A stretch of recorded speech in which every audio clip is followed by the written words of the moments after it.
The Global Latin Factor Podcast.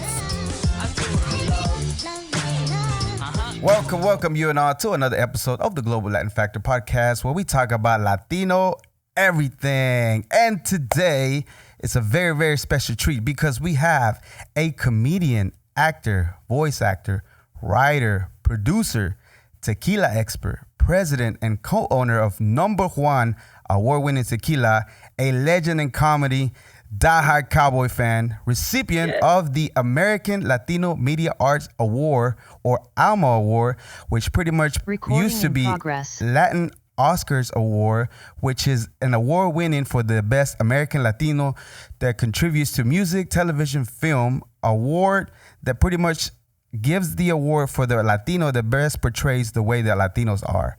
Mr. Stop Me When I Lie, Hispanic, OG of comedy, Alex Reymundo. Wow, Crispin. Thank you. That's when you put it that way. Maybe I shouldn't be standing next to me. You are. This is all you. This is just like actually just a little bit of you. You know what? I gotta tell you, thank you for that warm welcome. It was very humbling. Thank you. But I think my favorite part of that was when you described the ALMA Award, because I'm very proud of it, right? Obviously, and I've heard it introduced many ways, but the words you just put in front of it are I've never heard it put that way, and you're absolutely right, my friend. It's an honor so thank you. Yeah. So ALMA, if you don't speak Spanish, in Portuguese and Spanish means soul. Alma. Your soul. Yeah. Todo lo que tienes. It's what you come here with, and hopefully you leave here with. Absolutely. So we're going to get into this. If you can see, this is a different setup than we usually have. We have a little bit of extra things, and we'll talk about all that. But first, we're going to get to a segment that I like to call Preguntas al Chile. Hey. Check it out. So you're going to like this one. So this is gonna be rapid fire questions. You're going to let me know which one you like. You like this one or you like that one? Tacos or tortas? Tacos. Corn tortilla or flour tortilla? Flour. Sincronizadas o sopes? Sopes. Enchiladas o enchiladas suizas? Enchiladas. Ceviche o vuelve a la vida? Ceviche. Salsa verde, salsa roja? Me gustan los dos juntos. Okay, hey, nothing wrong with that. Con un serrano en la mano. También. Hey. Valentina, tapatío o cholula? I don't do it like that. I do it fresh. Fresh. Menudo o pozole? Pozole. Mexican coca o jarrito? Coca from the 80s. Oh, that's a different one. Mexican coca. Mexican coca, okay. Agua de horchata. Yoli. You're from Guerrero. Yoli. Okay. Agua de horchata, Jamaica o tamarindo? Jamaica. Okay, I know you like your tequila more, but if you had to drink a beer, Dos Equis, Corona o Modelo? Modelo. Okay. But most often the Corona. Absolutely. Okay, so I know you like tequila. It's only obvious, but which one will be your choice? Tequila Blanco, Reposado, Extra Añejo, or Juan in a Million? ¿Sabes qué? Como le dije a mi padre cuando era joven, like I told my father when I was young, me gustan todas. Me gustan todas. Te gustan todas. Hey, nothing wrong with that. You know what? I dance from one to the other, literally. Nice. As a matter of fact, I would say of my bottles, I usually drink the Reposado. I'd love them all, but for the last month and a half, I've been drinking my Blanco. That's what I'm drinking for the last month. And so I fall in love with them over and over, each one of them. Nice little seal, Hecho Mexico seal. But if there was a chart somewhere, which I would feel bad for the person that had to keep up with the chart of my drinking, the Reposado would be the bigger pie. Awesome. Okay, churros or flan? Churros. Okay. And the paletas, the dulce, the candy ones, the sandía, elote o mango? De mango. Conchitas, the brown ones, the white ones, or the pink ones? The what? Conchitas? Conchitas, las cafeses, las blancas, o las rositas, the pink ones. Rositas. Okay. I don't even know what a conchita is. I gotta be honest. I don't know what. But a concha, the pan, a bread. Oh, the pan. Oh, say it again. Describe them. Okay, la conchita, the breads, brown one, the pink ones, or the white ones? The brown ones. Okay. Refried beans or borracho beans? Ooh, eso está. That's close, bro. Don't talk about my mama. Okay, so we're not gonna make you pick on this one. We'll take both.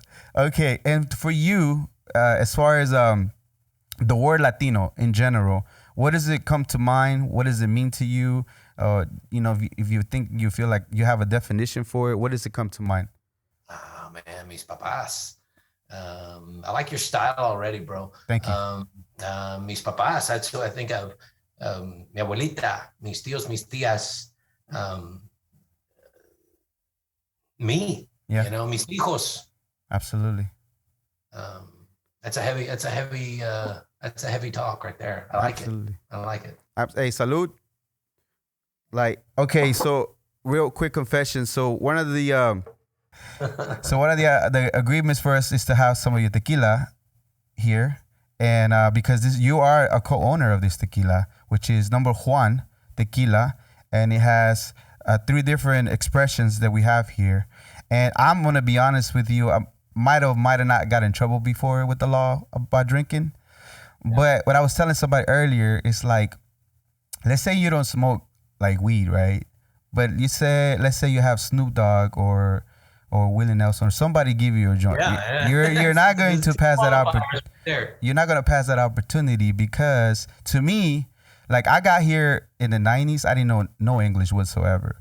And some of the first memories as far as learning like about the culture in general was the Latin Kings of Comedy, and you were one of them. And I was like, I can't pass this opportunity. It might be just a little bit, but I'm going to go ahead and sip a little bit because it's one of a lifetime opportunities to tell a great story that I got to interview Alex Reymundo, and we got to, we had a drink. We shared Salud. a tequila. Well, cheers. Salud. Ahí te va. My camera's way far over there, so. It's all right. Okay. Well, let me say a couple of things to that right there. First of all, I like being a bad influence, and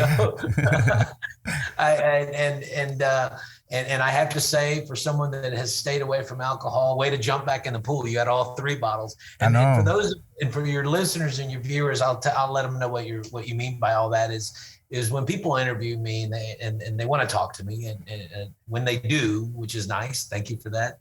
I say, yeah, I'll talk to you, but you have to drink tequila with me while we speak. I don't care who you are. I don't care what's going on. We have to drink a tequila together. And that's me almost being a dick, but a good dick, because that's me just me saying, come have fun with me for a second. Yeah. Just for a second. Even like you just said, if you take 1 sip, perfect.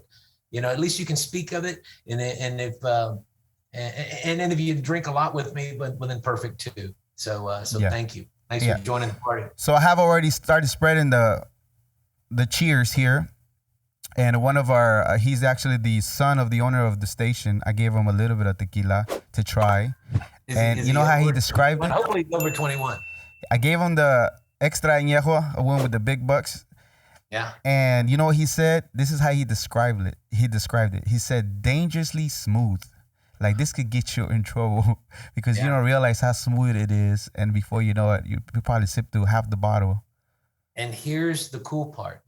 Telling me he has great taste in tequila. Yeah. And here's the cool part. All 3 of those bottles are they have that reaction from people. And I have to give credit where it belongs to the people that make this tequila, the Rivera family from Amatitan, Jalisco, who have been doing this for near a century. And I was just, I stumbled there literally with my friend, Ron. And Ron White. Yeah, Ron White.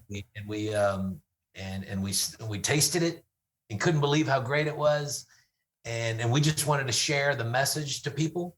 But when they told us it didn't have a U.S. presence, because I asked them, I said, ¿Cómo se llama esto en los Estados Unidos? Porque en Mexico, Regalo de Dios. Regalo de Dios, the tequila's been called, and it still is. And the master distiller, Nestor Rivera, said to me, he said, no lo tenemos en los Estados Unidos. No hay presencia allí. So there's no U.S. presence. And I could hear my father from the grave saying, no seas pendejo. And we acquired the rights to bring it. They're the artist in this situation. Ron and I are just spreaders of the word but we own the label. And you made a reference to that earlier, where we own it. Ron and I own and operate it. We have some amazing partners, but this is our baby. It's all of our babies, but it was Ron and I's. It was our thought to share fun with everybody.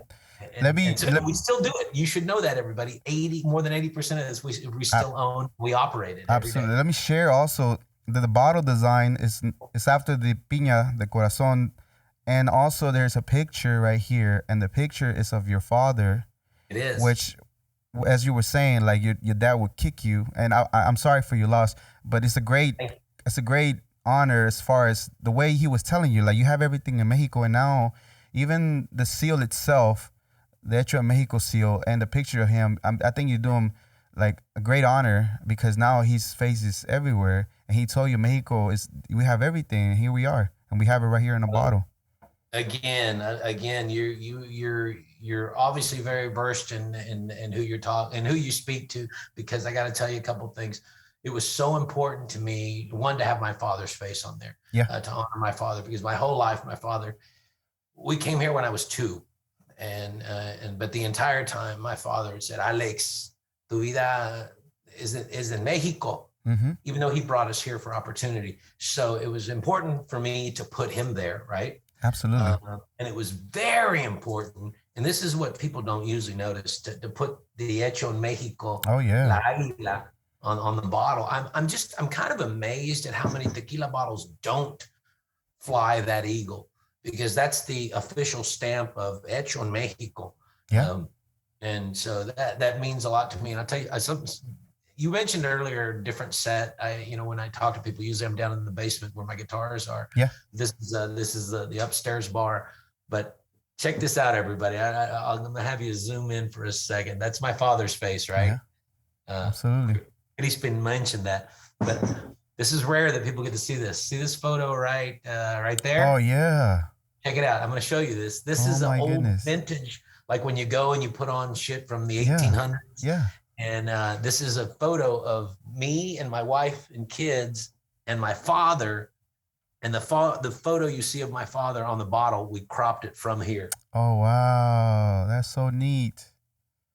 So check this out. So awesome. Oh, yeah. That's it right there. Oh, my goodness. Try to get the light on it right. And then of course, there's my oh, here, I'll just say. So there's me. There's my son. Todo pistolas in your face. There's my wife, my bride, Terry, my daughter, Christian Mariah, mi hijo, Alejandro Miguel. And there's my father right there. And that's what we cropped. And that's what you see. So that's why it looks so old school and vintage. That is freaking awesome, man. And it's a great picture. It's a great picture, man. That's awesome. Okay. So 2 questions. First of all, let's start with some of the questions. I think we already got into a great interview. As far as I know other people have done the same thing. Salute. As far as like interviews, but I like to have also conversation as far as get to know you. But I do have some questions. Did he ever tell you the story why you decided to come to the U.S. when you were 2 years old? Yeah. I mean, he just, him and my mother wanted opportunity for us. And I got to be honest with you, they were young. As I hear the stories now, they were young and a lot of things were happening in their lives. And I mean, I think my father was 25 when I was born. Mm-hmm. So he was 27 when we came to the US. Am I doing my math right? Yeah.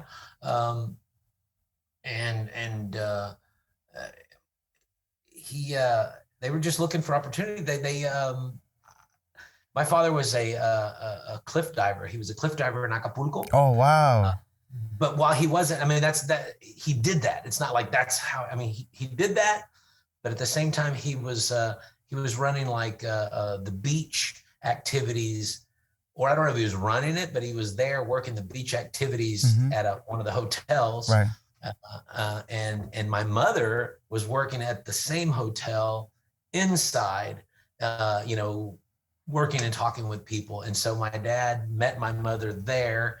And so they came because they saw they had an opportunity to come here and they wanted to give their family more opportunity. They were not at all professionals, in the sense of they weren't accountants or doctors or lawyers. My mother's family is all doctors and lawyers and stuff, but my mom was not, and so I think they just found an opportunity to bring in their children somewhere and give them opportunity. I mean, I can't even put my mind in where they were to take this leap of faith, you know? So I don't know what made them make the decision. Maybe just the opportunity came there and God bless that process, because I'm proud to say that, my parents came to this country with, my dad would always tell me, llegué aquí con 5 hijos, $4 y 3 trabajos. Oh, wow. And they both worked my whole life, hospitality, hotels, restaurants. My mother was a housekeeper. My father was a waiter and a banquet waiter, but they excelled at what they did, 4 and 5 star hotels. And they taught us to work hard. Yeah. And so I'm proud to say that all of my brothers and sisters are entrepreneurs. We all work for ourselves and do something that we love, which is cool. That's awesome. And I know one of the interviews you had before, you mentioned that there were artists, but I don't know if you elaborate as far as what kind of artists were. They painters, singers, or things like that? My father could draw. Oh, nice. He was a showman, right? He was a clavadista de Acapulco. Yeah, of course. He could put a Speedo on and make you go, wow, look at that dude. Yeah. And my mother, she's an artist. She's a singer. My mother can sing. She was a dancer. I remember when we were young, they would speak of how, because again, she was at the front of the hotel, and I would assume that she was part of the shows that were going on. And I know, much to her grandmother's dismay, she didn't like the idea of, again, her grandchild, who their family were doctors and lawyers, being a show person. Yeah, absolutely. But that's what my mother wanted to do. That's what my father wanted to do. And again, God bless them, because they gave all that up, all those type of dreams up, to come over here, y chingarle, work hard, so we could have every opportunity. So again, that's awesome. Appreciate it. Well, bro. A similar story for mine. So yeah, I came here when I was 11 illegally, and then we managed to become legal, and then I'm a veteran as well. So but I always seen the same thing you've seen as far as my dad working really hard. He tried really hard to do crops, but they were not working. So he gave it all, like, as best as he could.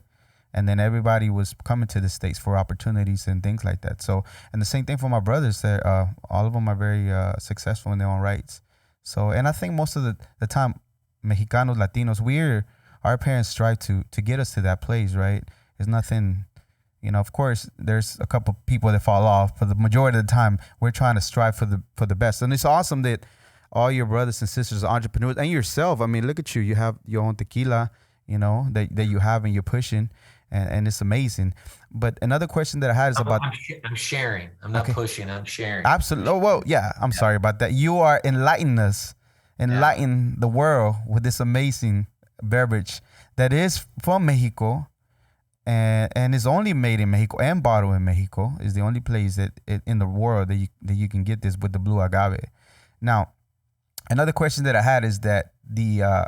stumbling into the distillery, like, I know that you said that a friend had told you about that particular distillery, right. Or did you go in there to, like, vacation and see the place? We went there to drink. That's it. We went there to drink, not just there, that region. We went there to just have some fun, because my friend and I, Ron White, yes. I should maybe back up and tell that story a little bit.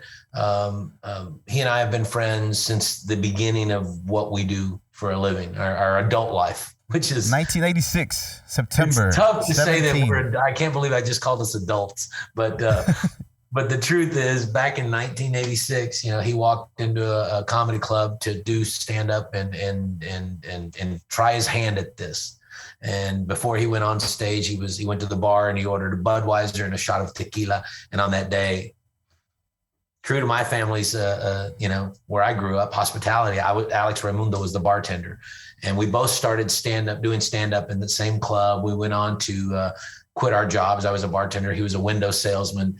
And then we traveled the nation for 5 years in my truck or his. So cut to way later after he does the blue collar tour and I do the Latin Kings. But we go down to Mexico just to drink for fun. Uh-huh. That's why we were there. And a friend had directed me to this distillery, said, you got to check out this one distillery. Mm-hmm. Anyway, a friend turned me on to the distillery and we went there. And when we drank it, if any of you know me, I've been drinking tequila since I was 16. Dang. And I enjoy tequila. There's a lot of tequilas that I love, and there's a lot of tequilas that I don't even care for. Right. So I know tequila, at least according to me. But when I drank this tequila, I looked at the guy and I said, hands down, best tequila I've ever had. And then that's when everything else happened. What came to mind as soon as you tried it? Like the smell, the taste, the smoothness. What was it? I think it's still the same thing to this day. Is the experience. The experience of it, it's so pretty. I used to, if you know me from my early days of comedy, some people are like, oh, that's that tequila guy, before I ever had a tequila, because I was known to drink anywhere from 7 to 11 shots in 45 minutes, just because I was having fun and I was drinking and I would do whatever I do. And, which is usually have fun. And I also wouldn't slur my words too bad.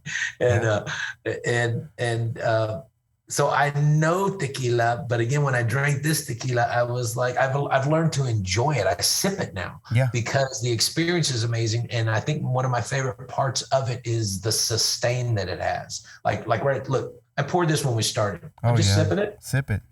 That's the way it's supposed to be consumed. But I also kind of, when it's in my mouth, I kind of breathe it like it's a bong in my mouth. It bubbles, right? And so I get all that aroma, and then I just sit there and enjoy that buzz for the next, 2 minutes.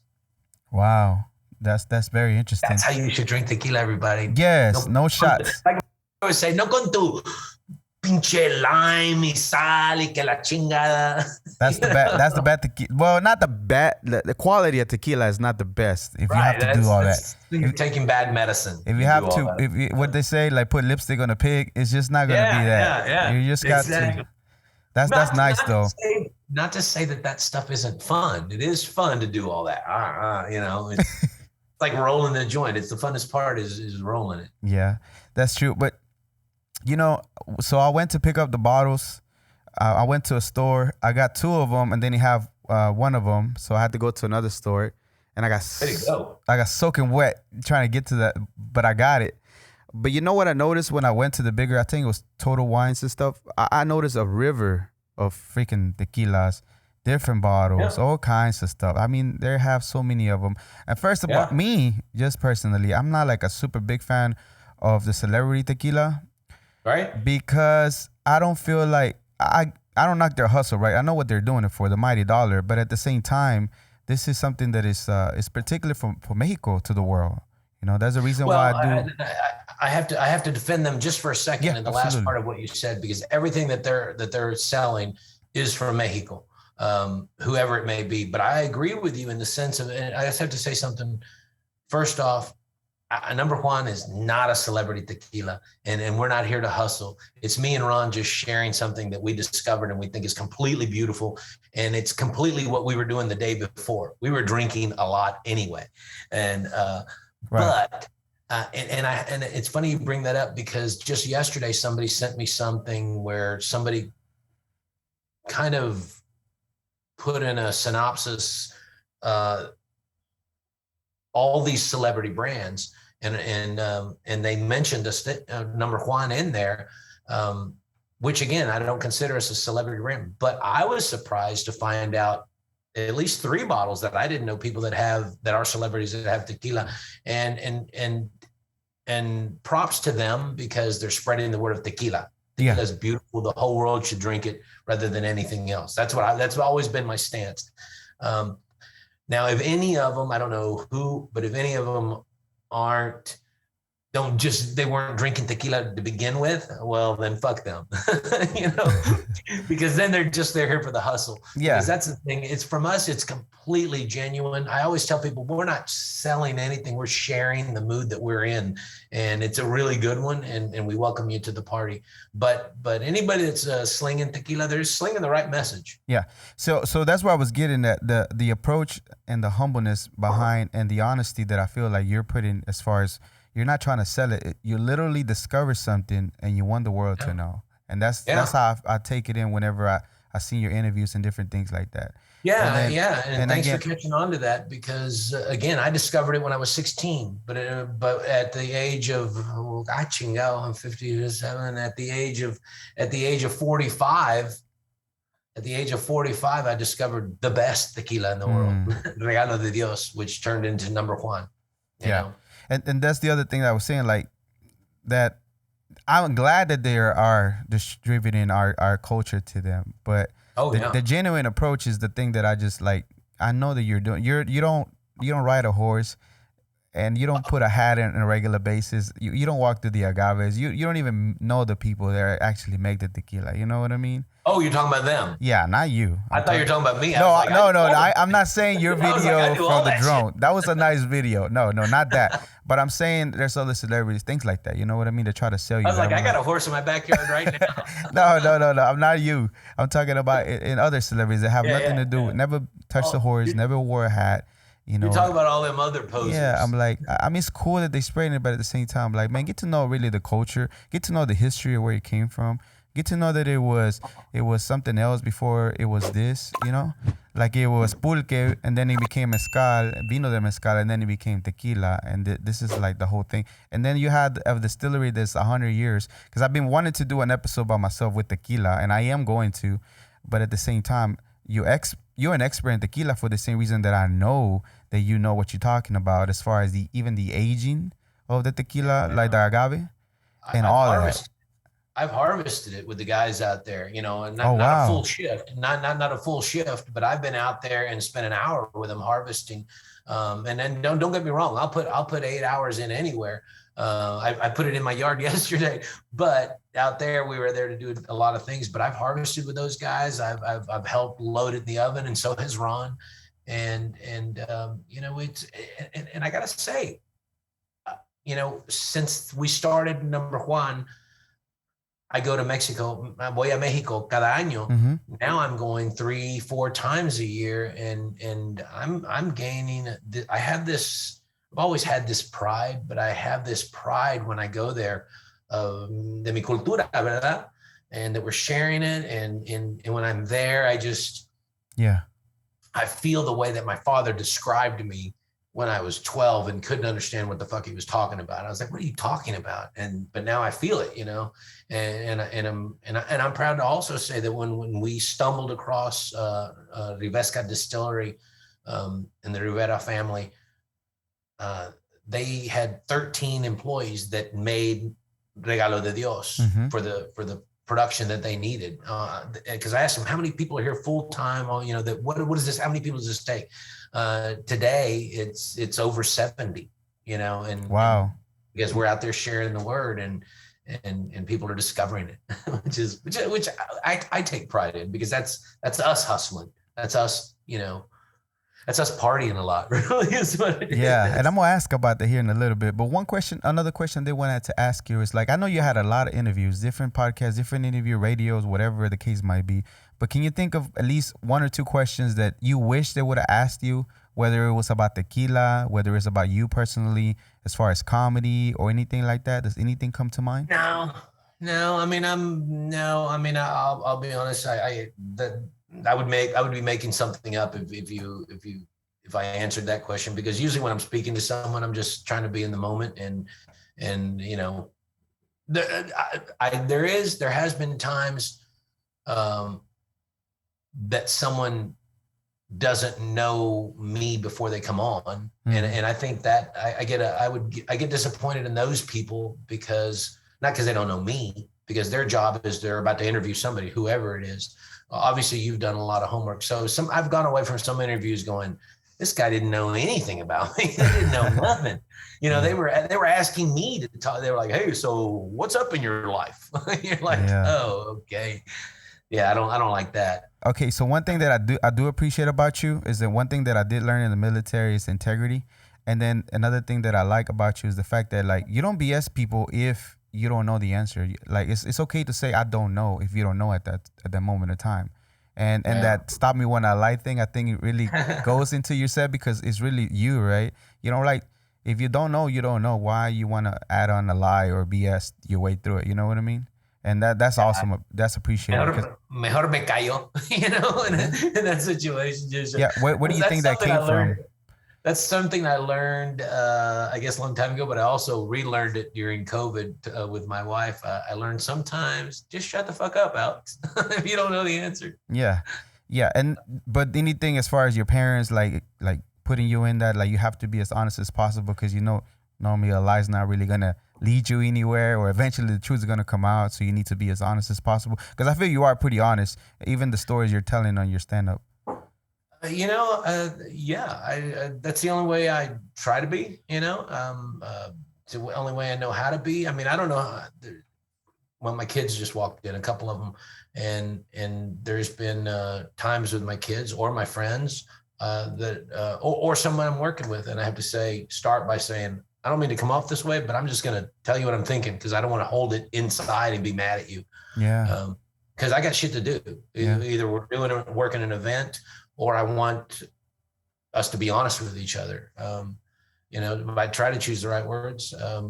But yeah, there's nothing wrong with that. Yeah, I try to be honest. That's what's up. So as far as the moment, the Lightbulb moment, as far as when you wanted, I know you have mentioned a little bit of it, but I don't know if I really got a good answer as far as the moment you decided to so you were bartending, Ron came, you serve him up, and then somewhere during that time you decided to launch yourself into comedy. Like, how did anybody around you thought you were already funny or? No.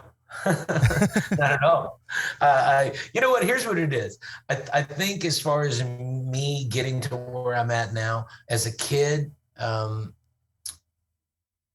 liked having fun with people. Mm-hmm. I could have fun with my friends. No one thought I was particularly funny. As a matter of fact, when I told my family I was going to do stand-up, they were all like, what?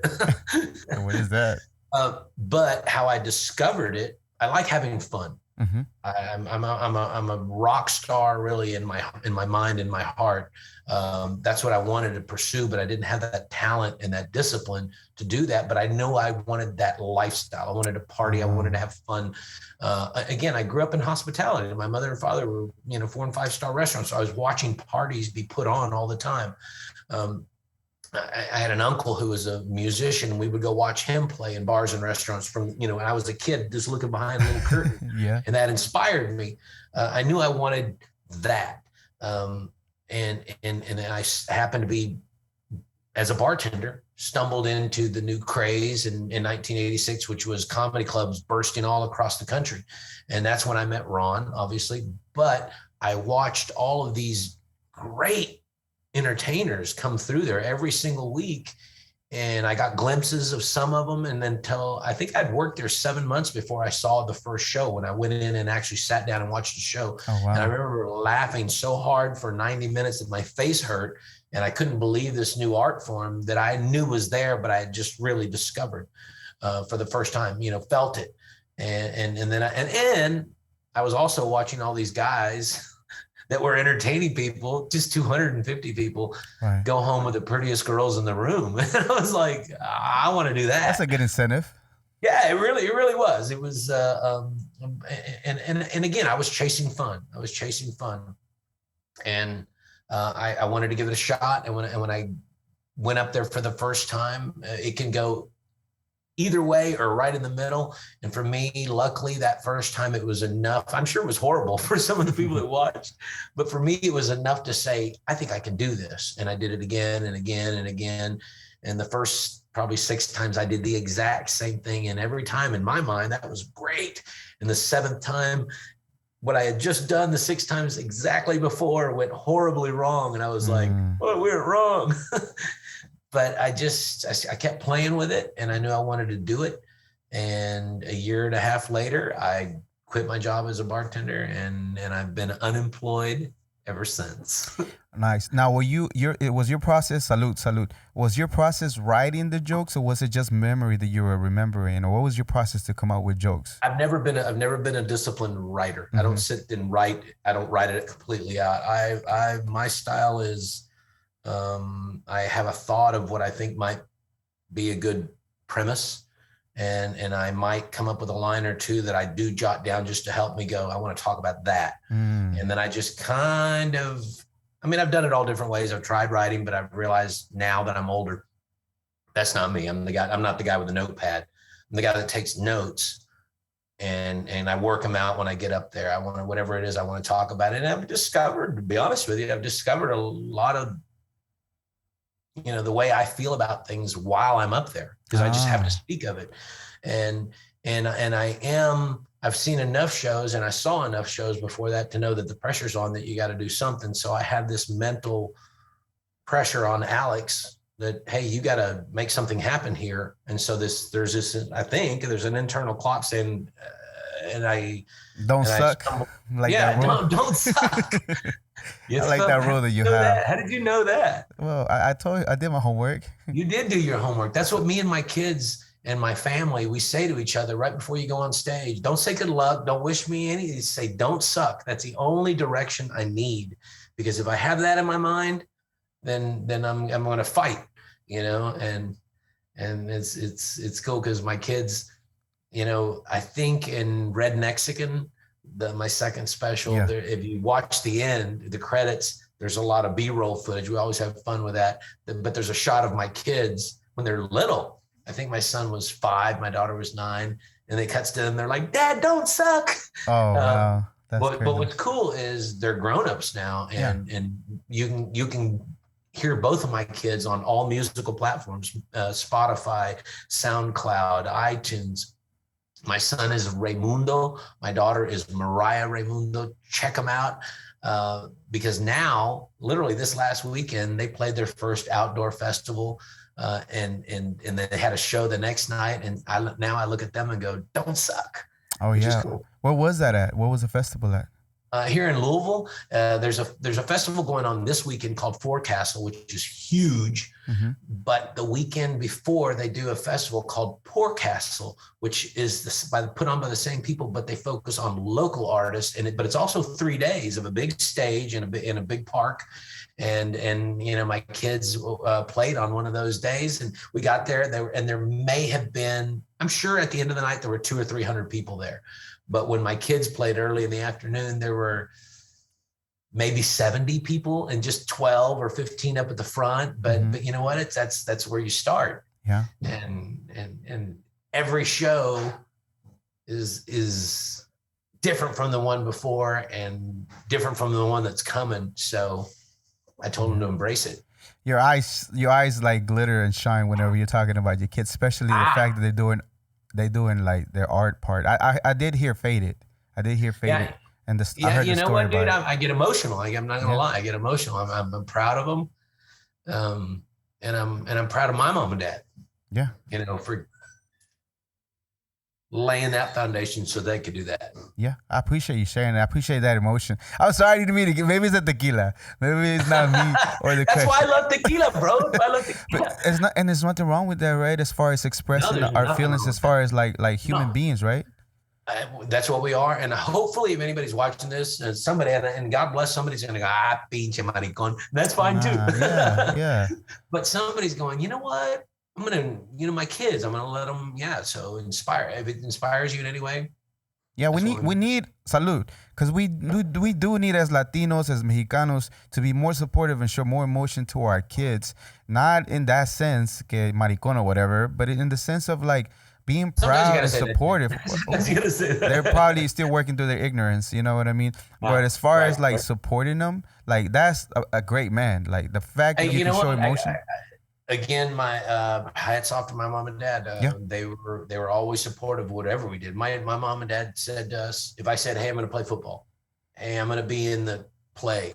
Hey, I'm going to go play horseshoes," or whatever it was. I'm going to run cross country. My parents said, "Be great and don't quit." Yeah. That's awesome. And I appreciate you sharing that story. Thank you for sharing those emotions about your kid, because I think every parent should feel that way towards their kids, especially us Latinos, because sometimes we're too hard and cold. That we need to be able to express that, because sometimes we never know when we're gonna go, so we have to do it now because we never know. No, for sure, and don't be afraid to be stern with them too. Because kids and people and human beings, we all need direction. And you can't just let them free and go, hey, do what you want. There's a balance in all of that, but absolutely you should encourage. And so my parents did, as hard as they worked, they found the time to say, dale gas. Dale gas, dale gas. My dad and us, we say échale ganas. Mm-hmm. Échale ganas. That's what we say. My father also said, con huevo, hijo la chingada. También. Dale huevo. Con todo. Okay, so one question that I had is something that recently happened. And the only reason I'm bringing it up, I think everybody already talked and exhausted to it, but I wanted to get your point of view as far as what happened with Will Smith and Chris Rock. Did you hear about what happened? Well, no, what happened? Okay, so they were in some type of... I know what fucking happened. Oh, my goodness. I'm about to... Hey, you know what? Because I know you're not in tune with a lot of the things going on sometimes. So I'm like, maybe he doesn't know? You know what? I'll tell you this. To that point, I have tuned out of a lot of I used to watch the news religiously a decade ago. Yeah. So I have tuned out of that porque sabes que I don't need that energy. Absolutely.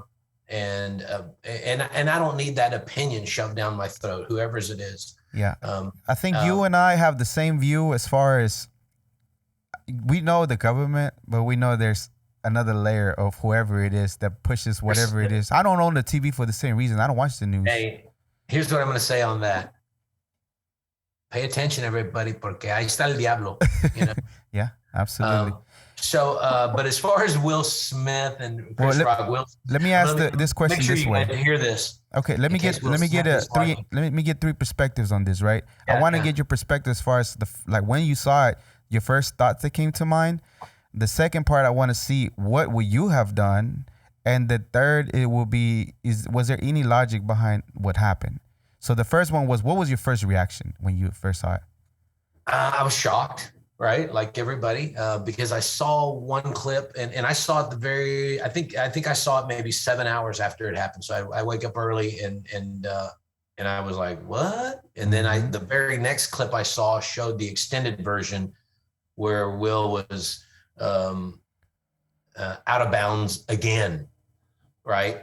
And so my first impression was shock. Yeah.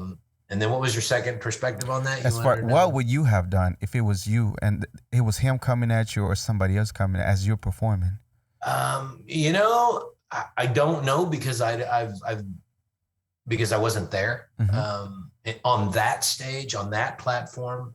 But my hat is all of my hats are off to Chris Rock for being a true showman and keeping the show going, because he absorbed it and shook it off and realized where he was, which obviously Will Smith had not realized where he was. And I used to be a big fan of Will Smith, and I don't know if you guys can hear me clearly, but I'm going to say, fuck you, Will Smith. You're a bitch. Because that was wrong. That was absolutely wrong. That was absolutely wrong. And not only for every reason, I won't even list them, because for every reason you put out there, that was wrong. And again, my hat's off to Chris Rock for absorbing it and moving on, and it set a bad precedence, because bad shit happens already. That just kind of okayed. I mean, people they've been approached on the stage. Dave Chappelle, it happened to Dave Chappelle right after that. Right after that. I mean, it was 2 weeks, but it was still right after that. Yeah. And I guarantee you before that, it happened to somebody in a comedy club that you didn't hear about. And the truth is, it's happened before in comedy clubs. And even then it was wrong. And then no one that is performing, it happened in Tombstone. Remember? Yeah. Remember when they killed the artist? Yeah. You're like, he was bringing you joy. This person was trying to put something beautiful in your horrible lives. Yeah. in that scene. That's what they said when they killed the minstrel. Yeah, I think nothing justifies putting hands on another human being for whatever reason, unless you're trying to defend yourself. Well, yeah. At least not to someone that's performing on the stage. Yeah, but you're right. Yeah, there's no justifications at all whatsoever. No reason is good enough. I don't know if I was clear, but Will Smith, and I used to fucking love him, man. And Okay, so I want to kind of sort of empathize a little bit with him with all the stuff that's been going through his life and the things that his wife has put him through. But at the same time, it doesn't justify you putting your hands on another human being. You know what I mean? Yeah, you hit the wrong guy. Yeah, true. You hit the wrong guy. And another thing that I wanted, if you're such a man, you should have addressed that shit some other time. Or to the person that she was involved with. Yeah. Anyway. Okay. Fuck that guy. Moving on to Cheers to Chris Rock. Yeah. Cheers Salute. to Chris Rock and fuck Will Smith. Hey, cheers to Chris Rock. So I really like your take on the fact that you said that comedy, everything, like as far as the ground rules, everything is fair in love, war, and comedy. And I want you to, and I think you said it before, but I want you to elaborate a little bit more, because comics don't get on the stage and trying to like literally belittle you, destroy you, make you feel the worst, right? That intent doesn't come whenever you're on stage. That malicious intent is never whenever you're in the stage making fun of people or maybe a little bit roasting. It always comes from a place of having fun, right? Even if it's a serious topic, right? So I really like you to elaborate a little bit more on that part as far as everything's fair. Is it really everything's fair in love? Yeah, I think so. I think when you come into a comedy club, any town in USA, you've checked your emotions and your feelings at the door. You're here to laugh, and I don't know. I didn't ask you for me or any other entertainer didn't ask you for a questionnaire of what you'd like to discuss that night. So we're just kind of guessing. And the truth is we're just trying to regurgitate our thoughts, and hopefully you'll find them amusing, and we will shift gears, or at least I do. Do I say it faster? Do I slow it down? Do I emphasize on this? Do I quit cussing so much this time? I try to read every single audience to get my point across, because I still want to get what I had intended out. And again, I'm not the disciplined writer. I'm not the technician that goes, this is how it goes. So I'm trying to figure it out myself. And so you got to check all that stuff at the door. You may love 7 jokes and go, I don't know about that one, but you got to just ride with it, because there's 7 more coming. Yeah. And if you can't, and I promise you, any of the 7 things that you laughed at earlier, there was probably somebody that felt the same way that you did about the 8th joke. And so you got to lighten up, Francis, Yeah. And if you have a problem, well, get over it, because there's another joke coming. And the truth is we're surviving. We're up there surviving. We're trying to not get through. We're trying to make this whole thing happen, where the ultimate goal is the majority of the room goes home feeling happy. Yeah. And smiling and laughing, and go through some emotions. Hopefully I'm here to make you laugh. That's my job. If I make you think at the same time, well, maybe I've done a really good job. And that's the way I look at it. And I'm talking about my wife and my kids and my life experiences. And people sometimes say, hey, your wife and kids, they take a beating up there. And I rest on the stop me if I lie. And I rest on the truth is my wife and kids, we made a deal a long time ago. I can say whatever I want about them, and they get to continue to eat. I'm just trying to make light of this. Yeah. And trying to understand it myself. So, don't take yourself so seriously when you walk into any place of entertainment that you can't sit back and enjoy the show. Yeah, or maybe you just stay home for that day. Maybe stay home. If your mind is not really there that's me trying to still be the nice guy. I'm always like, I'm trying to explain to you the rules. And some comics, Ron would probably say, hey, either love it or fuck you, and that's the truth. But yeah, lighten up. Okay, so I feel like listening to you as far as the way you go about your you prepare and you get your because you're really good on your feet and you're improv a lot and you freestyle a lot. So maybe there's a reason why I feel like maybe you haven't had it, because I know you were working on another special, right? Is that still in the works? Have you done it? Do you think you have everything that you need to say yet? Yeah, I don't think I have ready for what I want to do. It was in the works before COVID hit us. You know, I was actually going into Phoenix for 8 months, and I was just working on things I wanted to talk about, and then I was hoping to film in October of 20, but in March the world got disrupted, so all that ended. And then when we started back, it was kind of like, wow, what I was talking about, was it even relevant anymore? Right. And so I started touring again, and I found that it was, but at the same time I had all these other things to discuss. And I think for about 3 months, I thought, oh, there's a show here. But the truth is, right now we're in, what is this? This is July.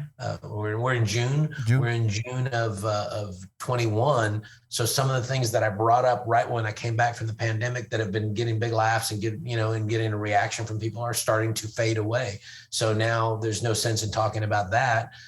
So I'm not ready for a new special, but I'm ready to keep working, and I'm ready to keep finding new stuff. And hopefully within a year, I'll shoot something somewhere. I think I have discovered that it won't be on such a grand scale like the ones we did before, because I'm really having fun performing to. COVID dictated this to me, to perform it in front of 150 people and 200 people rather than the bigger rooms, right, because they just weren't there for a while. But I also discovered I fucking love that area. I love talking to 100 people and 120 and afterwards having a drink with them and talking with them. And so whatever I put out there soon, hopefully it'll have that feel. Right. So you're starting to enjoy the more intimate type of setting instead of the bigger auditoriums. I mean, I like them all. I like them all, like the tequila, but that would be a true reflection on what's going on right now. Nice. Yeah. And as far as the material, because of the temperature with the whole U.S., right? Maybe some people saying people are more sensitive nowadays. Certain things you really can't talk about the same way that you were talking maybe on your first special. Is that something that you have to think about getting prepared to put the material out, or it's like not really? I don't consider it. But at the same time, before I even say something, I consider it. So I don't think I'm ever being anything other than me. And y si no te gusta, pues it's okay. And I'm not trying to take a hard stance here, but I'm not gonna stop to consider what might be politically correct. I'm just not gonna do that, because the truth is the people that do come to watch me, they've heard me before, and they go, I like the way that guy thinks, and let's see what he's thinking now. And guess what? I've seen a lot of young people in my audience laughing, and I've seen a lot of people come up to me and go, "What the fuck?" But hey, no, I'm not gonna consider it at all. Yeah, I like your performance. I really do enjoy your performing. Whenever the ones that I've seen, like, you're really freaking comical. Like the delivery, the faces, everything's so freaking awesome, man. I never considered myself a face guy, but some people always go, "You make funny faces," and I'm your like, okay. voice is so freaking. Whenever we first talked on the phone, I knew exactly who it was. I'm like, yeah, you know what this is? Like, yo, like how your voice is like so unique. I recognize it. That's cool to hear, because I'll be honest with you, I forget what I sound like until I go to San Antonio and I hear another Mexicano go, "Hey, how's it going?" Right. It's so, because I'm here in the Dallas area, and I don't think I sound different unless I really go somewhere else, and maybe they're like, "You sound interesting," you know. I grew up in Fort Worth, and I remember the first time I played in Houston. I went down there and I thought I was a hot shot because they flew me down. It was an 18-minute flight. Oh, nice. They flew me down, and I get in the cab, and the cabbie, he goes, "Where are you from?" And I said, because I thought I was hot at the time, some hot shot. I was like, "Dallas." I didn't even say Fort Worth. I said Dallas. And he goes, "God damn Yankee." And I was like, "What the fuck?" Like, what? So yeah, you're here from like the area, like all this area right here. Like, we're in Bedford right now, but you are real familiar to all this area, right? I went to LD Bell. Wow. I went to LD Bell. I'm Dallas Fort Worth. I grew up in Hearst. And you know what? I should plug something right now. Yeah, go ahead. Absolutely. I'm going to be August 26 and 27 in a brand new comedy club in Addison called TK's Comedy. And I'm excited about that because I get to go home. I get to see my mama. When are the tickets on sale? Where can we get them? Because I really want to put in we're going to air this one on June 1st, but I want to have the link if you have it already available. And I'm going to be there. I want to say I want to be in the front row, but I don't want to because I don't want you to roast me. So maybe I'll be in a corner watching you. It is not in my plan to fuck with anybody in the audience, but if you happen to be there, beware. So I'm gonna be there. I'm gonna be there. I'm gonna get tickets. So you do have the link or where to go? It's go to tkscomedy.com. Okay, and they're already available? Yeah, they're not available yet. Well, they will be by the time you air this.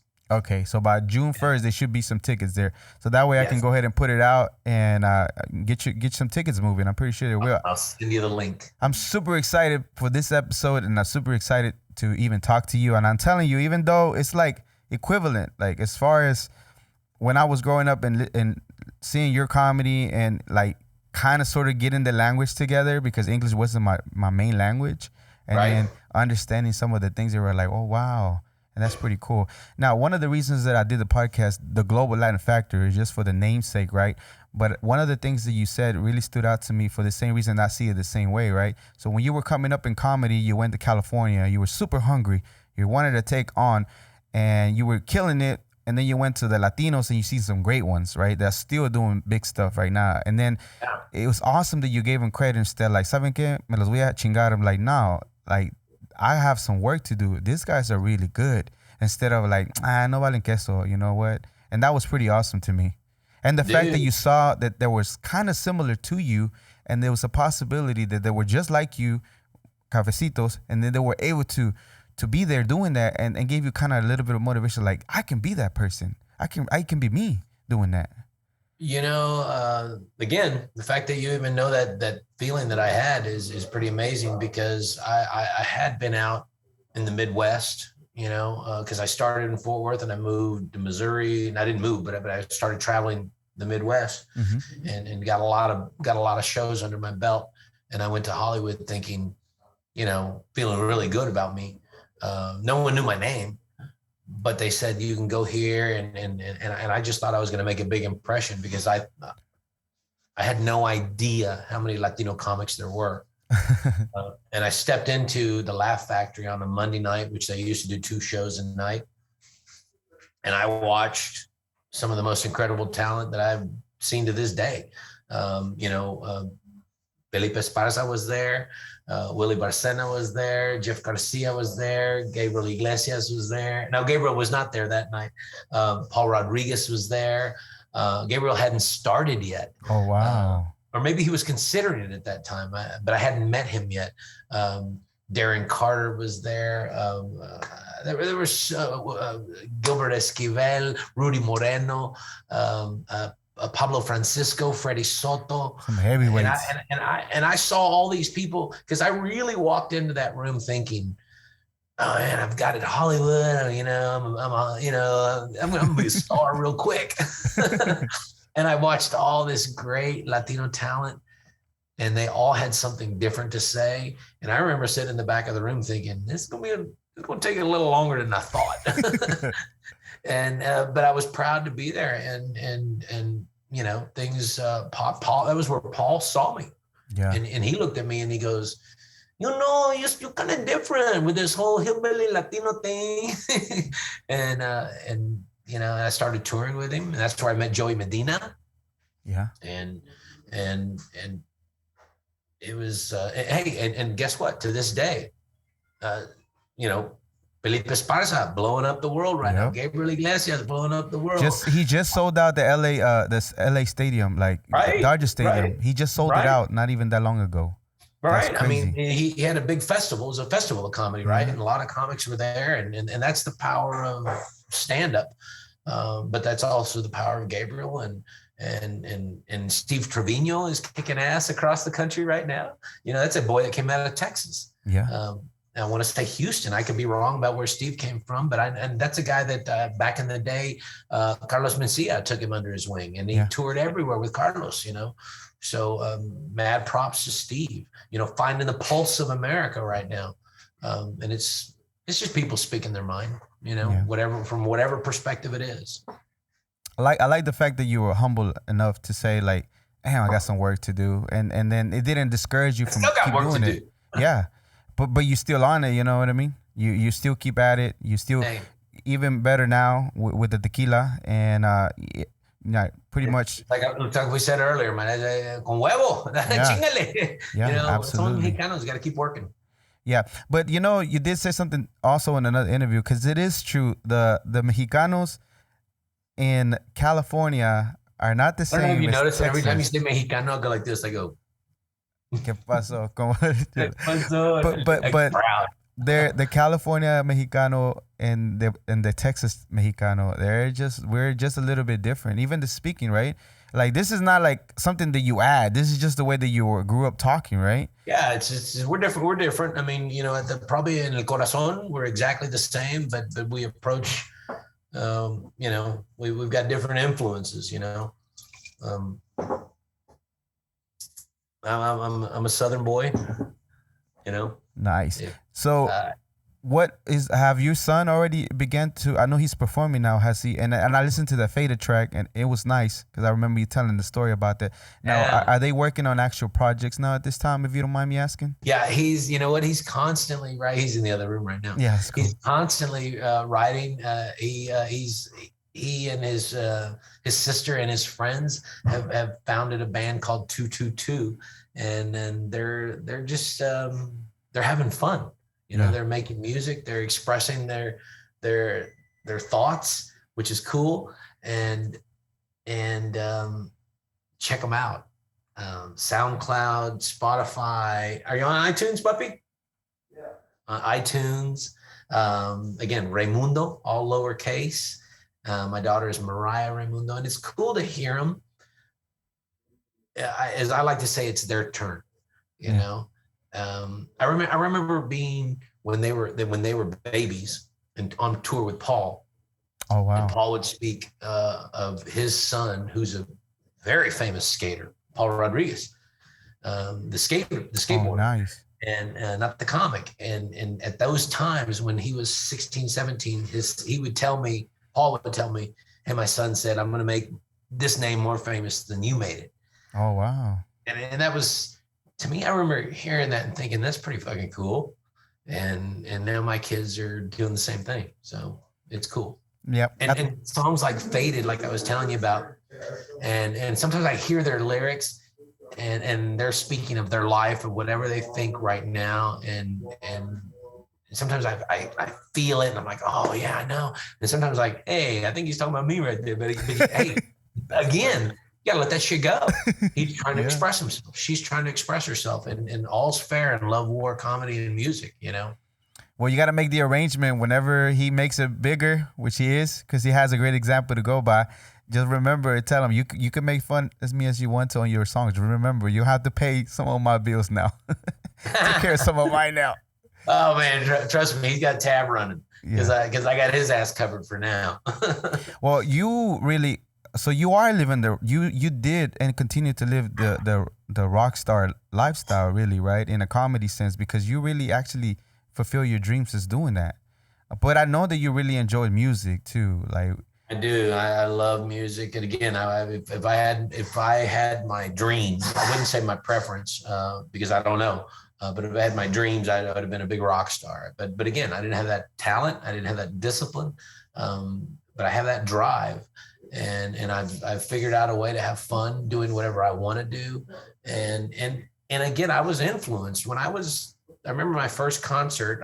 I didn't get my senior pictures made, and I didn't do a lot of things I should have done that year because I was going to concerts and I was camping out for tickets. Because back in the day, you had to go stand it for 3 or 7 days. Couldn't click a button and get a freaking ticket.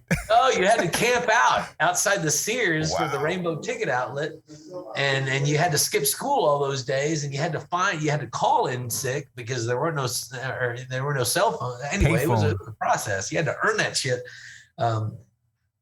But I watched probably that first time I saw a concert. Over the next 2 years, I think I saw 400 concerts, and I just fell in love with the essence of expressing myself and doing what I want to do.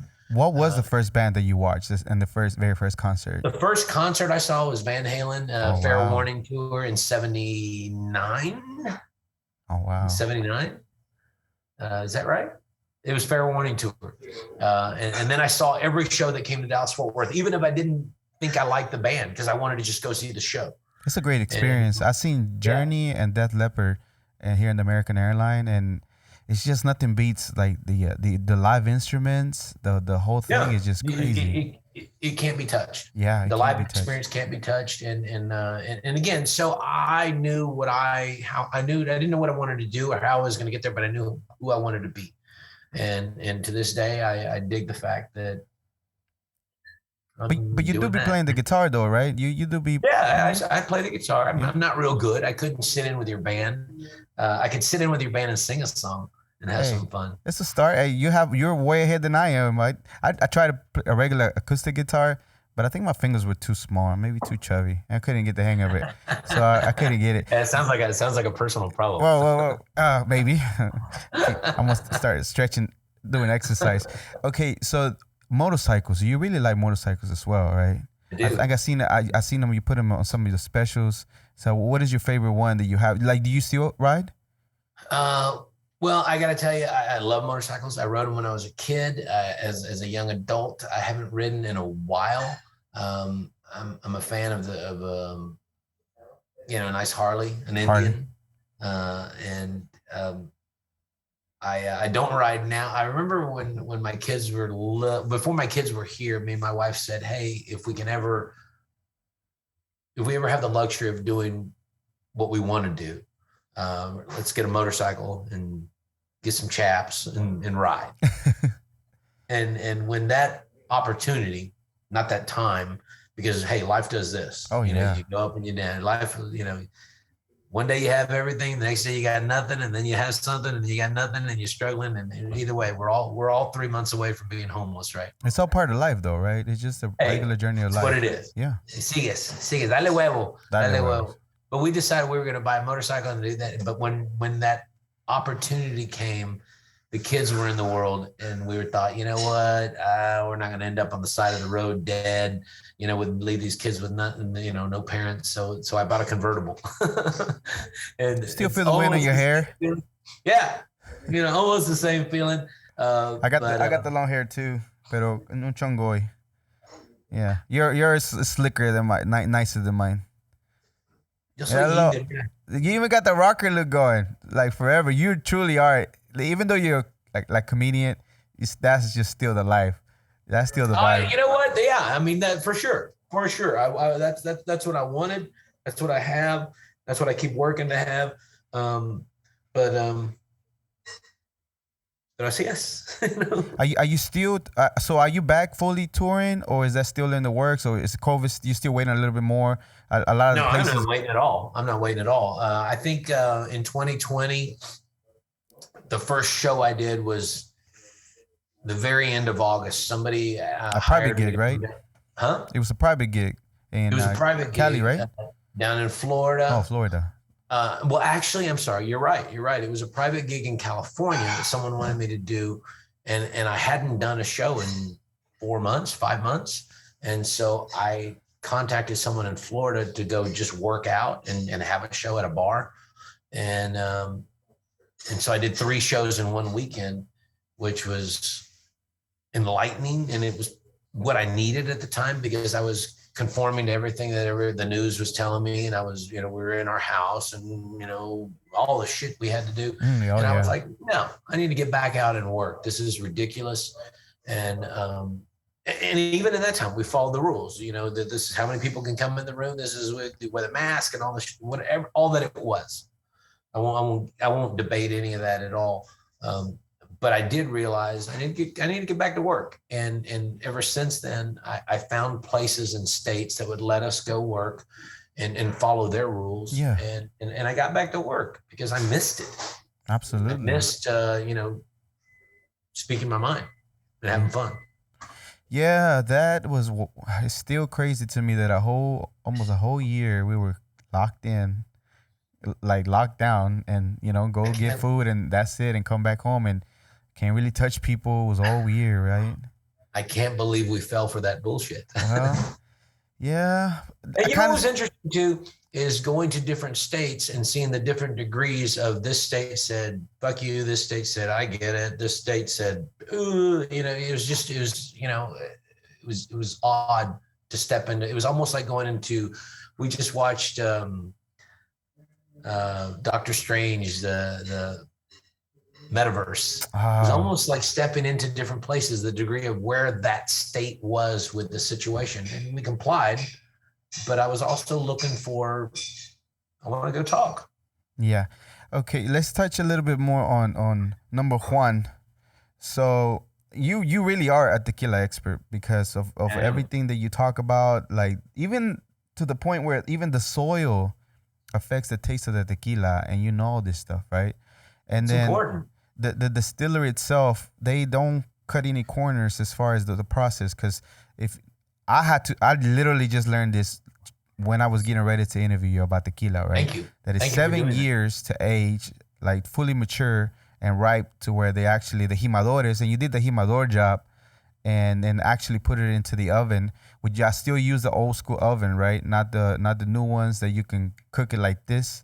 That still takes about 48 to 72 hours. There's brick ovens, there's stone ovens, there's autoclaves, and there's a lot of shortcuts. But the brick ovens, the stone ovens is the old way. The autoclaves, all the autoclave does, the autoclave actually is respected in the industry, to my knowledge and in my heart, because the autoclave, all it really does, it saves you just a few hours, and it allows you to almost cook from all sides. Like if you had a burner that this side's hot and this one doesn't get as hot because of the way the wall is, this is cooked more evenly.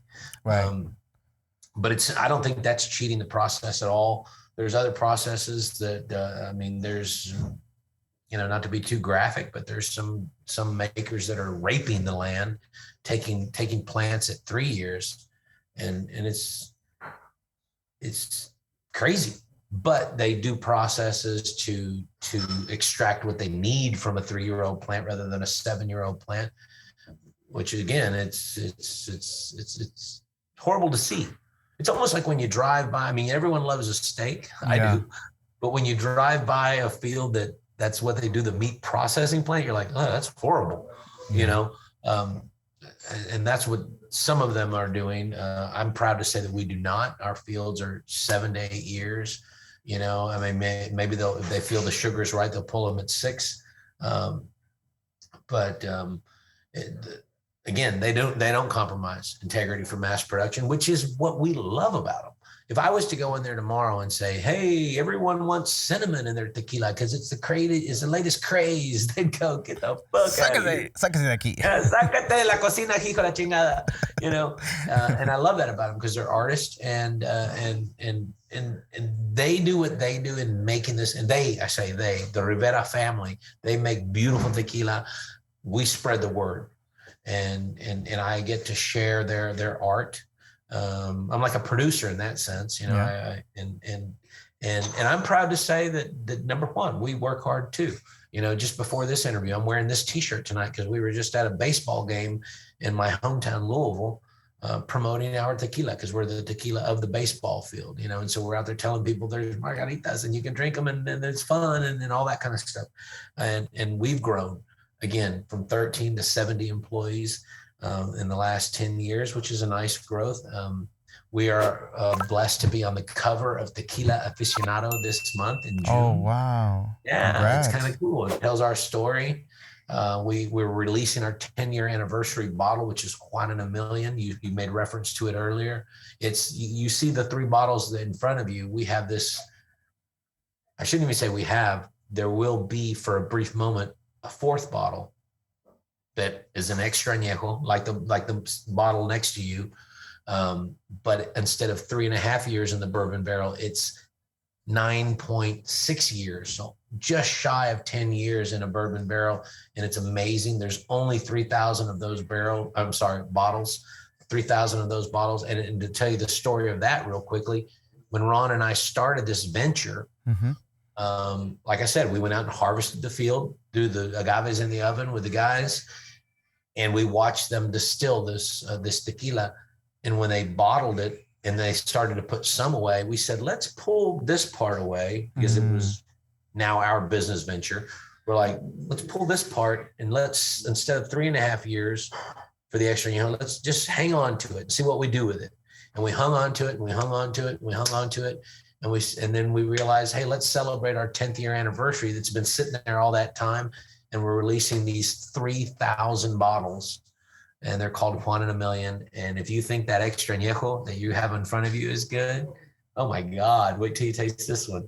And then it comes in a beautiful package. I wish I could show it to you. Yeah, it's an Instagram picture post that they put up there. It's out there. Check out the package. It's amazing. So it's a little bit like this, but it has gold, like lines. Yeah, but I'm just talking about the box it comes in. Oh, the box. I didn't see the box. It's on the bottom. Again, it's 1 out of 3,000. There are only 3,000 people in the country or in the world will have this bottle.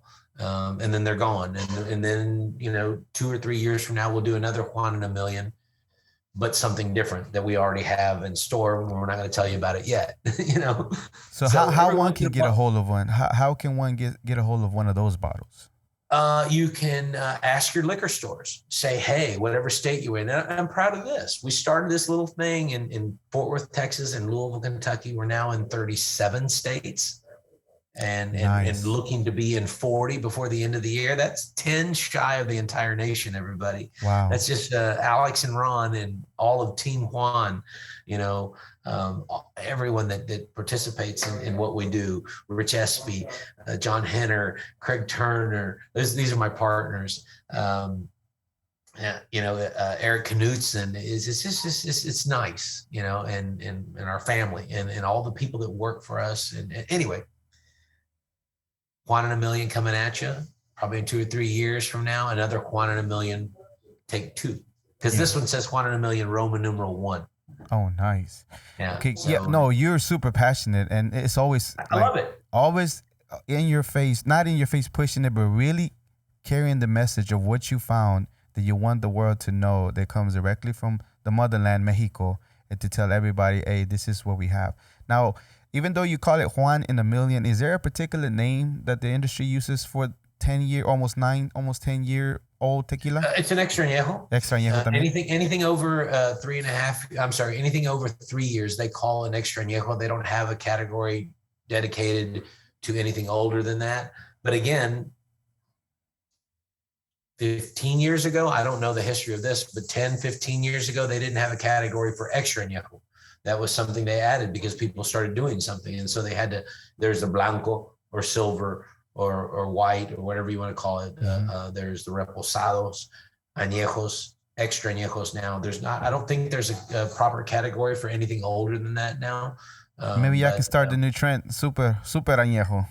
Hey, you know what? It's called Juan in a Million. You should get one as soon as you see it. Yeah, absolutely. I'm going to keep checking tabs on that place where I got this. Actually, one of the places had run out, but the other ones, I was able to find all of them. Actually, the one that I was missing, which was this baby right here.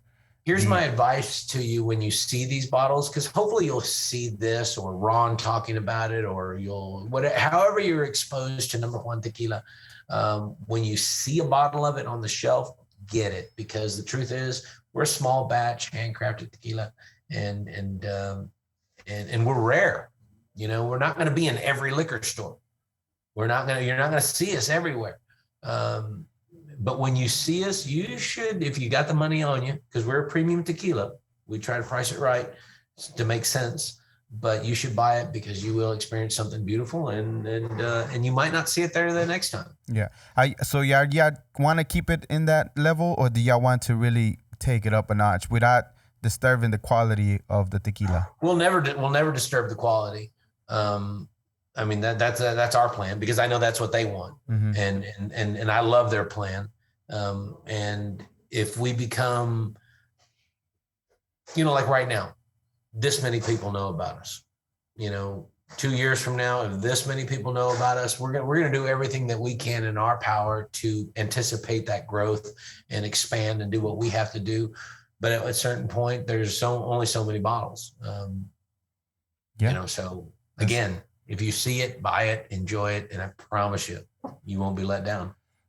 Yes, and one more time, with all the sea of tequilas and celebrity tequilas, why would anybody want to pick this particular bottle? I know you kind of already told us the history, but why is this like something that you must try at least?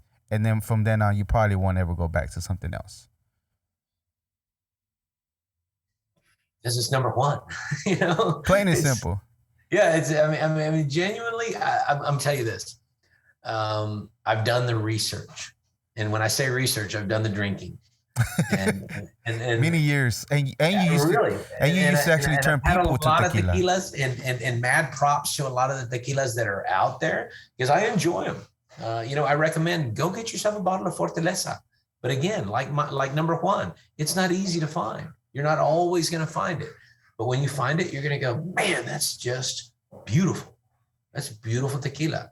And they make it the way they're supposed to make it. There's some other bottles that you might have that same experience, but they're kind of cutting some corners, and I'm not going to tell on them. That's for you to figure out. Is there any preservatives or any coloring, extra stuff added to the bottles at all whatsoever? Anything else, or is just from the fields to the ovens to the bottle? My bottles? Yeah. No, there's nothing. There's nothing but tequila. There's agave. Natural volcanic spring water and love. That's todo. And the influence of the barrel. Yeah. The color that you see and the character that you taste is the influence of the barrel. Those two bottles that are on your desk that you're speaking on, here, those two are this bottle, the white one that's to your right. But rested for some time. They're just the only difference is they've sat in a barrel of some kind, and I can tell you which kind. But the two of them different barrels, different times, and so the color difference and the character difference is strictly from the barrel. Other than that, it is this white tequila. So, you should drink mine on top of all of those other ones because viene de mi corazón. It comes from the heart. Corazón de la familia Rivera. You're not going to find better tequila. Trust me, again, I've done the research. I wouldn't stop me if I lied. Yeah, because you used to put on people with two tequilas in general before you even discovered this one. And now you actually, have this for you that you can still put them on. Turn my fans, and even if you weren't my fan and you just happen to end up at my show, I've turned people on to tequila. And now it just happens to be ours.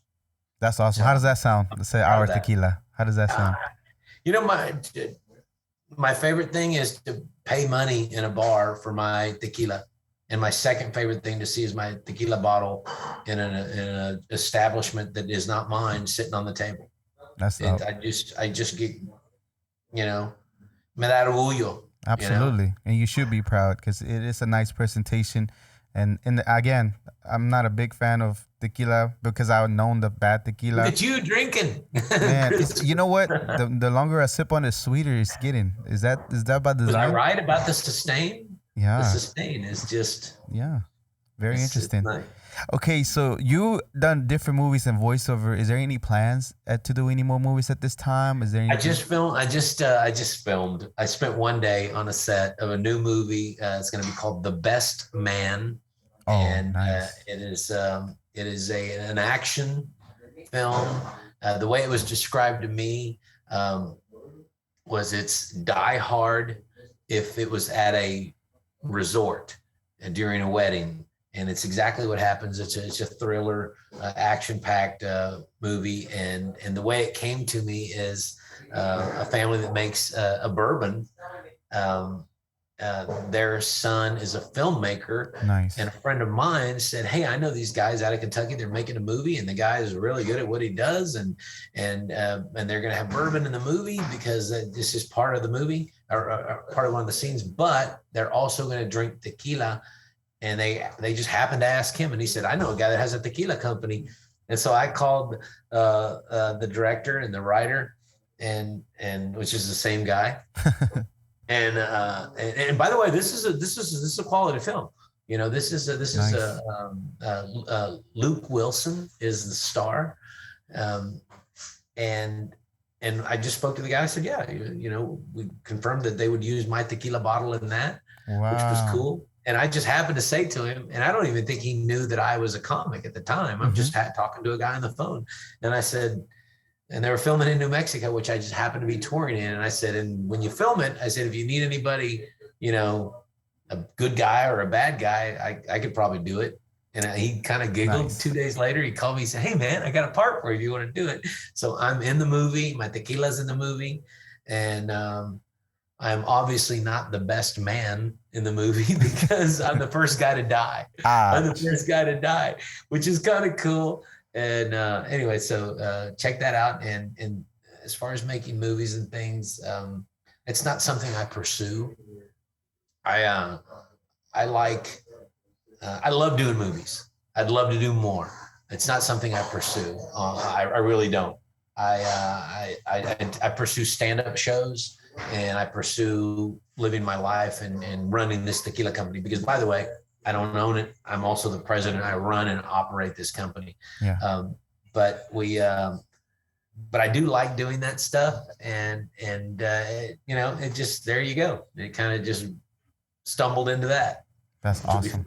Okay, so we're gonna be wrapping it here soon. So, what will be the perfect cheer for you to cheer with tequila? What can be the perfect cheers? The perfect cheer. You know what? To the future, may we all open our eyes a little bit and lighten up. Salud. Okay, so I know, one more time, remind me, when is it that you're going to be here in Addison, Texas? What are the dates? It's August 26th and 27th at TK's Comedy, and that's tkscomedy.com. Check it out, get some tickets. It's a Friday and Saturday night. I think, if I remember, they said we do one show on Friday, two on Saturday, and it's a small room, by the way, everybody. I think I want to say there's 120 seats, so get them, because I'm going to have some fun. And by June 1st, they're going to go on sale, right?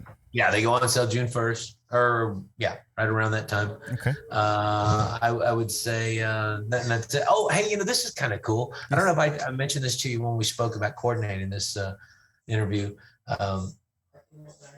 or this social time that we've had. I had a great time. I'm feeling great. I've had one as well. Today's my wife's birthday. Oh, happy birthday to her. Yeah, Feliz cumpleaños. we're about to celebrate. But June 18th, if you're in New Mexico, by chance, in the city of Las Cruces, for the first time in a decade, I'm teaming back up with a few of the Latin Kings. It's going to be Joey Medina, myself, and el jefe, el alacrán de Culiacán, Paul Rodriguez himself, and we're going to do a tour called the Three Kings Comedy Tour, and we're at the Amador Live, and so check that out if you're anywhere around there. Oh, and wow. Look for more dates of that to come. Hopefully we'll do more of those dates. That's awesome, because I was going to ask you about that too. Do you still maintain a relationship? But it seems like that you are still pretty consistently communicating. We do. You know, it's you know, like your relationship. Sometimes you talk to someone regularly, and sometimes you don't. I mean, you know, it's easily been 8 years since I've done a show with Paul. Oh, wow. I think Joey and I have stepped into rooms together maybe 3 times in the last 7 years, you know, just because the opportunity was there.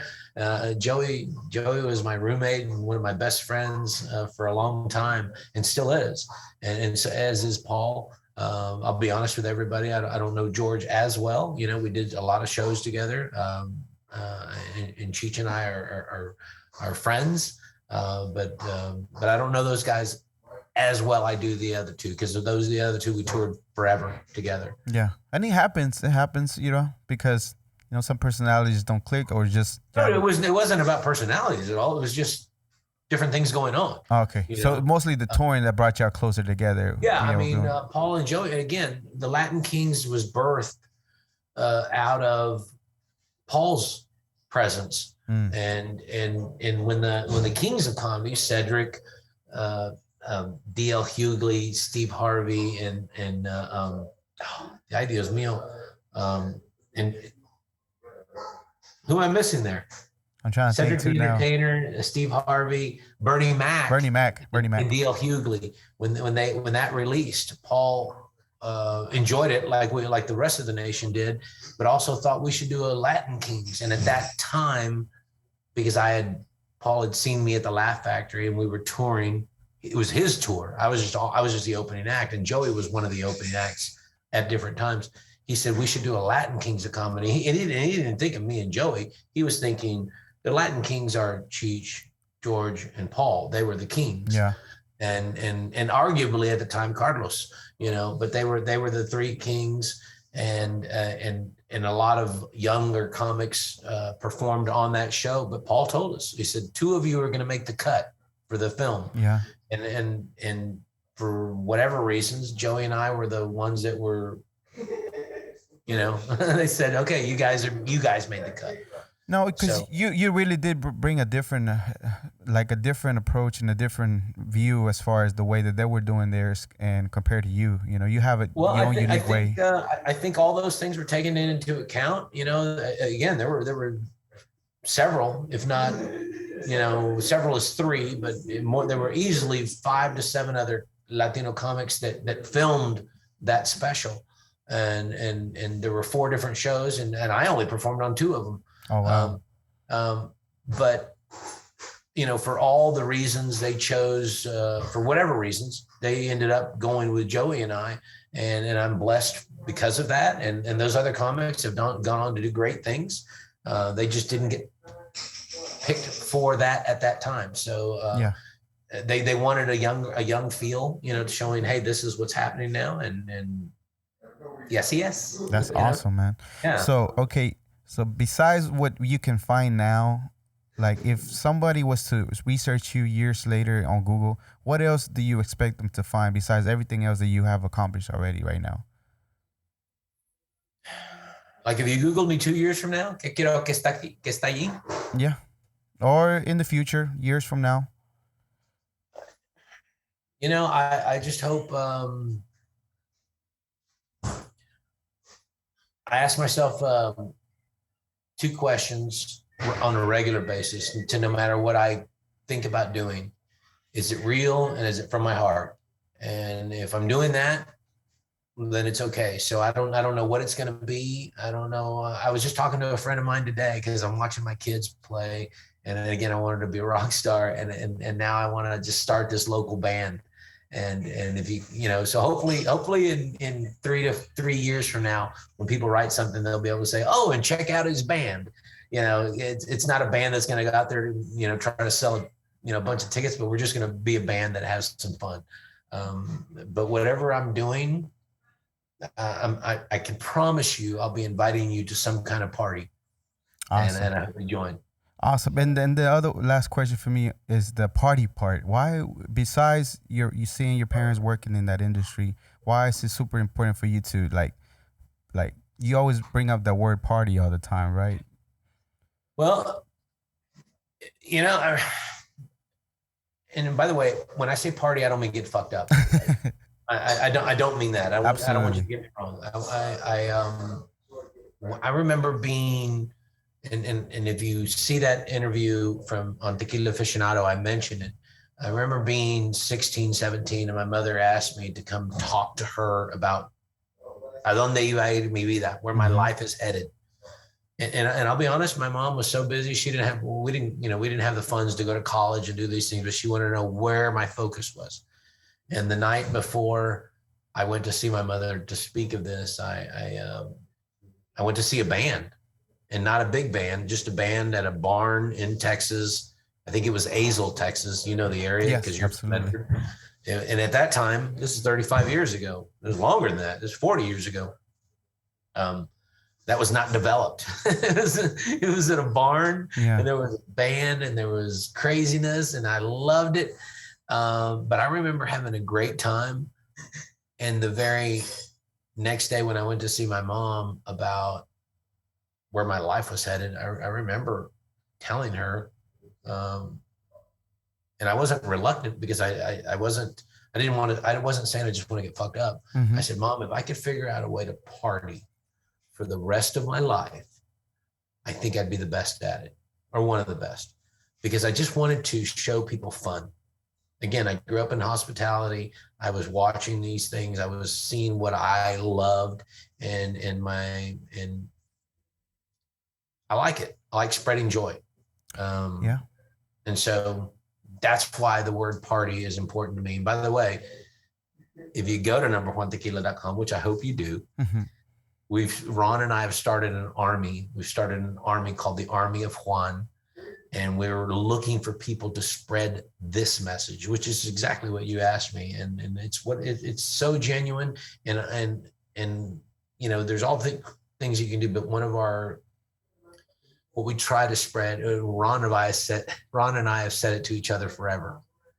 Our commitment to the party, which is having fun and genuine from the heart fun, not just selfish bastard shit and wrong shit, just having fun. It's our commitment to that has been relentless, and it's been sincere for all these decades. And so on everything that you get from Number Juan, the part of the Army of Juan, it's on the back, it says relentless and sincere. So that's genuinely where we come from, you know? It's a great philosophy as well, because not everybody, but the majority of people would think get messed up and things like that. But just the philosophy of spreading joy. Don't get me wrong. It's easy to get lost, but if you can keep focus, and if you can, and guess what? It's easy to get lost in getting so fucked up. And it's also easy to get lost in your own, you know, world of whatever. Mm-hmm. But if you can just stay true to, hey, let's have fun. Let's relax. Let's, but as a matter of fact, as the Army of Juan, I always tell people, or I'm just starting to, because we just started telling people, as your commanding officer, my first order to you is at ease. You know, fucking take it easy, man. Absolutely. You know, and so we're genuinely trying to do that. Yeah, and then the name, the Number Juan, is a homage to, if I'm not mistaken, to your dad and the gentleman that is part of the distillery, correct? Dude, you are on point. You get an A+ for all your research. Yes. Thank you. Appreciate it. And actually, you get an A- because there's one part you missed. Okay. It absolutely, to my father, Juan Alejandro Reymundo, to the originator of the distillery, Juan Rivera, who has been long gone. My father passed away 12 years ago. I want to say Juan Rivera passed away 40 years ago. Mm-hmm. Juan Rivera, and to a joke that I think I do. I can't remember if it's in Hispanic or Red Mexican, but I'm talking about Latinos in NASCAR. And there's Manny Petty and the Number Juan car, the uninsured F-150. Anyway, just that reference to the word Number Juan. Yeah. It always got a big laugh in my show, and I just wanted to make it easy for everyone to pronounce, because some of my favorite tequilas, Fortaleza, Coralejo, Centenario, the beautiful tequilas. If you're not Latino, they're really hard to say. Yeah, but Number Juan. Number Juan. Through the tongue. I think it's everything you want from Mexico, and it's inclusive. It's an all skate party. Okay, so we're gonna be wrapping up, but real quickly before I let you, I just want to say, like, I'm super proud of you as far as everything that you're done, and the reason why I said earlier that I created this so people can have a platform to look into somebody that looks just like them that have done it. You have done it. You are a comedian, somebody they can kind of sort of maybe look like, and maybe if they don't have an example, maybe they can't relate to Dave Chappelle or Chris Rock. But here we have somebody that I feel is an icon, a legend in your own rights because of everything you're done. And you look just like them, that they might be able to be inspired and take it and run with it and maybe become something great, a comic, entertainer, or anything like that. You know, that's some of the reasons that I did this, to show examples that there is people doing this that look just like you and they continue to do it, you know. And another thing is also tequila is worldwide. Laughter is worldwide. So with that, I feel like you are a perfect example of being a global Latin factor. So Alex Reymundo, you are a global Latin factor. Thank you very much for being here on the podcast. Those are kind words, my friend. Kind words, and I take them to my heart, and that's as cool can be. Awesome. Well, let me close it out and give me just a couple of seconds. So this was another episode of the Global Latin Factor podcast. Remember, we are just like you. We are the spice in this melting pot that it is the world. Till next time. Salud. Salud. To the Latin Factor.